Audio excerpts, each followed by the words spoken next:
असदुद्दीन ओवैसी ने हमला बोला है, मणिपुर की घटना का भी जिक्र किया। उन्होंने बताया कि किस तरह से वहां पर लोगों को लूटा गया है, हत्याएं हुई हैं। असदुद्दीन ओवैसी ने भी जोरदार हमला बोला। हिमानी और ना सिर्फ इतना बल्कि ये भी कहा कि हाल ही के दिनों में जिस तरह की घटनाएं हुई हैं, किस तरह से ट्रेन में जाकर वहां पर एक का नाम पूछकर और किस तरह से महाराष्ट्र की घटना जी अटैक जो है महाराष्ट्र का स्पेशली वो यहाँ पर जिक्र कर रहे थे। तो तमाम मुद्दों को भी दरअसल यहाँ पर उठाते हुए वो नजर आए। हिमानी माइक बंद है।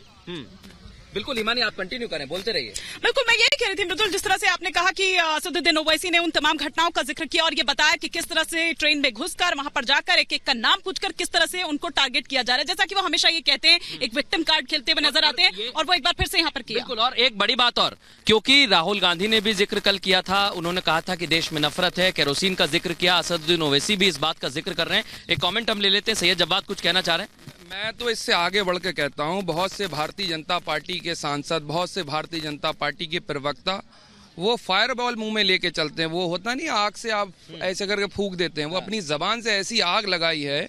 आप चाहे देख लीजिए दिल्ली के अंदर उन्होंने क्या कहा था, ऐसे ऐसे मंत्री मौजूद हैं, वो तो मैं अल्फाज बोल भी नहीं पाऊंगा। एक फैक्ट यहाँ पर रखना चाहूंगा, 1 मिनट मैं आ रहा हूँ, क्योंकि आपने जब जो दोनों घटनाओं का जिक्र किया है उसमें आप भी कमेंट करें। आम आदमी पार्टी के नेता का भी नाम सामने आया है नूह की घटना में। देखिए, मैं बताना चाहता हूँ, पहले भी उसमें अपना स्टैंड आम आदमी पार्टी ने क्लियर कर दिया। आज बात अविश्वास प्रस्ताव की हो रही है। मैं आपको बड़ा क्लियर बता रहा हूँ कि अविश्वास प्रस्ताव मणिपुर की जनता का इंसाफ और हिंदुस्तान के 140 करोड़ लोगों के इंसाफ के लिए लाया गया। आप कल्पना करिए मृदुल भाई, अगर अविश्वास प्रस्ताव नहीं लाता तो क्या प्रधानमंत्री नरेंद्र मोदी जी आज बोलते क्या? नहीं, वो तो बिल्कुल ठीक आपने कहा, लेकिन आप मानेंगे नफरत क्या दोनों तरफ से हुई, तो आपका भी तो नाम है इसमें। नहीं, मैं बता रहा हूँ, भारतीय जनता पार्टी के द्वारा प्रायोजित दंगा है, आप समझिए।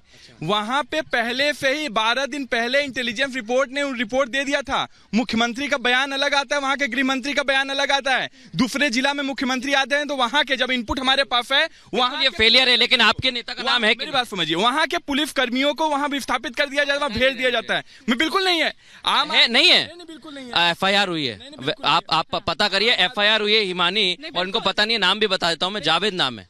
आप आम आदमी पार्टी के नेता, FIR हुई है, मैंने नहीं, पुलिस ने की है। हिमानी, मैं सौरभ जी से यहाँ पर रिएक्शन लेना चाहूंगी, क्योंकि असदुद्दीन ओवैसी साहब ने ये भी साफ तौर पर कहा कि देखिए आप किस तरह से माहौल जो है एक बना रखे हैं। देश बड़ा है आपके लिए या फिर हिंदुत्व बड़ा है?